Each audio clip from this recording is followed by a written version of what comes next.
दिलेला आहे। जे उद्धव ठाकरे साहेबांच्या पक्षाला बाबतीमध्ये जो निर्णय झाला तोच निर्णय इथे लागेल हे अपेक्षितच होतं मला।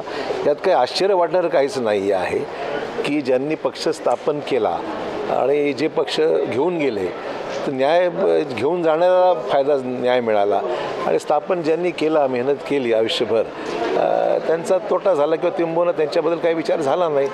हा एक अजब न्याय आहे असंच म्हणावं लागेल। आता ठीक आहे, मी तेच म्हणालो की आता जनतेच्या न्यायालयामध्येच हा सगळा विषय मार्गी लागेल, लोकच ठरवतील। याचा परिणाम आगामी काळात ते परिणाम कसे आपण अनेक वेळा पाहतो की चिन्ह बदलतात, राजकीय पक्षाला वेगवेगळे चिन्ह असतात, त्यामुळे लोक हल्ली हुशार झालेले आहेत। सोसायटी निवडणुकासुद्धा वेगवेगळे चिन्हसुद्धा लोक पाहून मतदान करतात, एवढं जनता आता हुशार झालेली आहे। त्यामुळे चिन्ह जरी बदललं असेल तर ज्यांची निष्ठा ज्यांच्याबरोबर आहे त्या निष्ठेमध्ये काही फरक पडत नाही। रोजच्या घडामोडी पाहण्यासाठी राजकीय दर्शन न्यूज चॅनल सबस्क्राईब करा आणि बेल आयकॉन दाबायला मुळीच विसरू नका।